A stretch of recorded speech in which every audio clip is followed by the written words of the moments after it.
still able to get a decent shot off. And Cunningham is down behind the play, but they've got Caitlin Clark to fire away from three. Cunningham just now getting up as she stayed down near the free throw line on the other end. Just coming back from an ankle injury, and then Johannes very coolly. Two players with incredible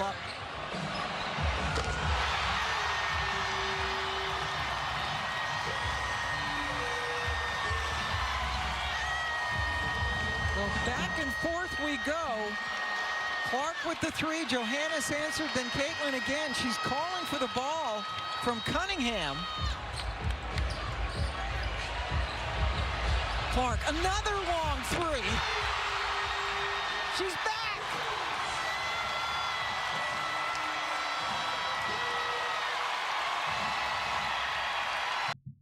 Just unbelievable. This was easily one of the most exciting sequences, honestly, in the history of the WNBA. I'm not even going to exaggerate here. I mean, like, that's real talk. I mean, she's so historically great. It's mind-blowing. I mean, it's just, everything this woman does is just absolutely outrageous. The Indiana Fever, absolutely dominant. Caitlin Clark, dominant in her return. I mean, this is what she had at halftime, okay? 25 points, 5 rebounds, 3 assists, 6 3-points made. She almost had the record for most threes in an entire game in the history of the WNBA, and she almost did it in a half. Do you know how insane that is? I mean, most people don't even have a box score like this, a stat sheet like this, for an entire game, and she has it in a half.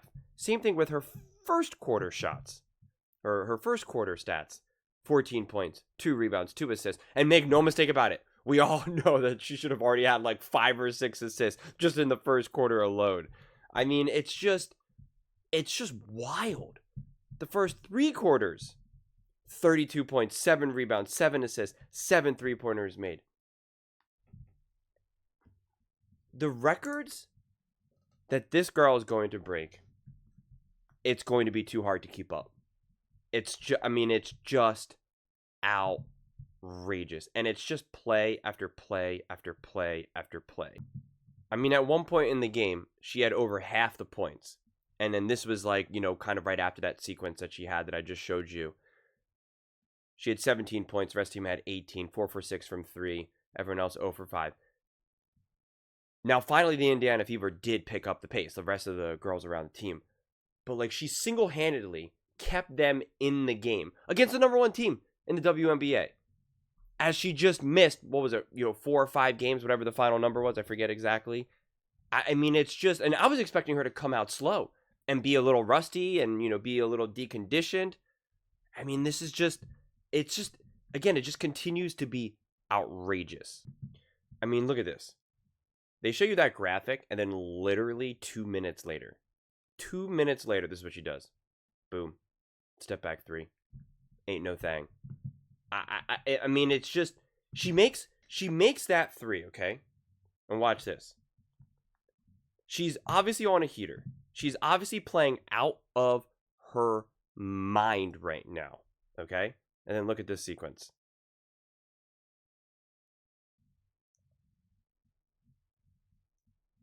As we watch the replay for the 3. Oh, so beautiful. So beautiful. She knows it. Look at that face. But watch this next one. Look what she does. She gets the ball, again, on a heater. She has every business to force up a shot. What does she do? Nope. Find someone else. I mean, that's the unselfishness of Caitlin Clark. I mean, again, look at this other sequence now. I mean, she's just making everything, right? Anything she wants, she makes. And you would think, okay, let me just keep shooting. But no, look what she does. After that miss, this is the very next possession. Has the ball in her hands yet again. What does she do? An absolute insane behind the back pass that leads to a wide open 3. Another hockey assist there. I mean, look at this behind. And she's making everything. At this point, she's got like 30 points. She cannot miss behind the back pass. Boom, boom, 3. Guys, we have just never. I mean, we don't see stuff like this in the NBA. We really don't. But it's so crazy then.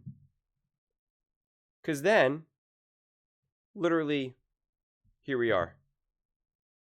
Watch. Well, there's another nice slow-mo behind the back pass. As they're showing us this slow-mo behind the back pass, which was just absolutely insane. And they show it to us again and again, as they should. So you're sitting at home, you're watching this, and you're like, oh my God, Caitlin Clark is just amazing. God, she just can't be any better. She then makes a logo. I mean, think about it. It's just endless. We're watching these like insane passing, this insane moment from Caitlin Clark. And they're just like, oh, isn't she amazing? Look at this. And then just like that. I don't even know. It's so unfathomable. And then again, she's going to get the ball next possession. Gets the ball, pushes it down. Insane pass. Blown layup, but insane pass. I mean, do you see her playing absolutely perfect ball? Absolutely perfect ball. I mean, it's just you run out of things to say. You really do. I mean, it's just outrageous. What's so crazy is she only played 31 minutes. So, but she was 11 for 20 from field goals, 7 for 14 for 3, 8 rebounds, 9 assists. And again, she clearly would have had at least like 12, 13. I was going to show you other like blown layup assists, but like they just dominated 102 to 88. Doesn't seem necessary right now to highlight that, honestly. She had 2 blocks, 1 steal, 32 points. But I mean, she could have had another triple-double, especially because, again, if she played another 4 or 5 minutes, if it was a little bit more competitive at a few more key moments in the game, she would have had a 30-point triple-double. I mean, this woman, man, this woman is just so next level.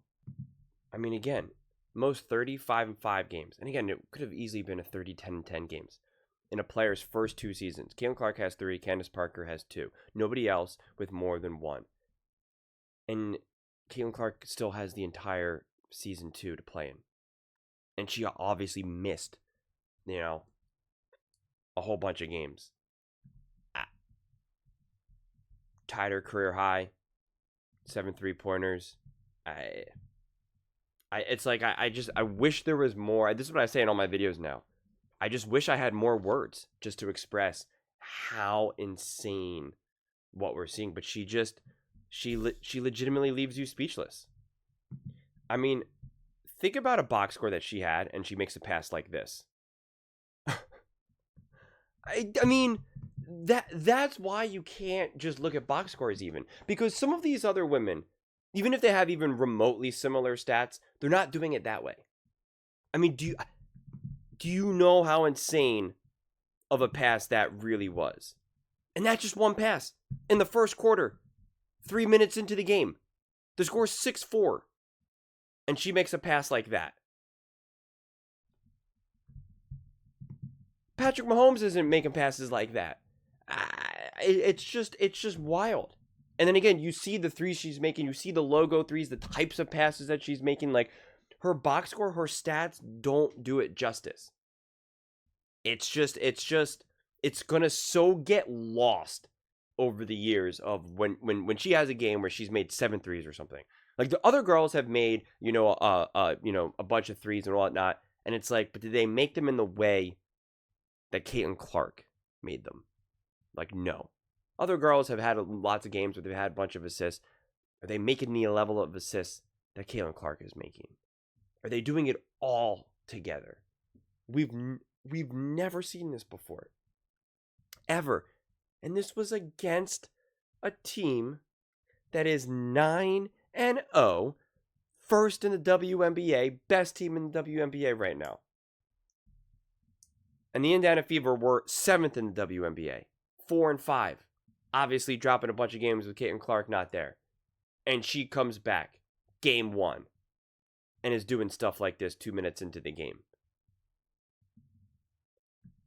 Y'all, this is just wild. But I'll let Caitlin Clark tell y'all. Caitlin, you play your first game in 19 days. Obviously, you hadn't been out there for a while. How do you feel physically after finishing that one? I feel good. I thought my rotations were good. Steph got me a couple of breathers. But I feel strong. I felt good. I thought we played a good game.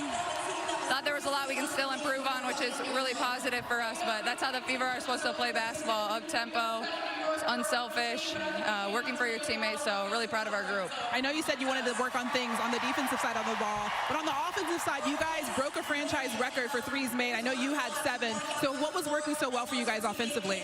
I thought we did a really good job of getting the ball into the paint and then kicking it out, which, you know, percentage-wise, it goes up way more. So I'm really proud of our group. I thought we got high percentage looks. You know, when they're wide open, it's much easier to knock them down. So just really unselfish, and it led to a lot of really good shots for us. Aaliyah Boston had a double-double. What's it like being back out there with her?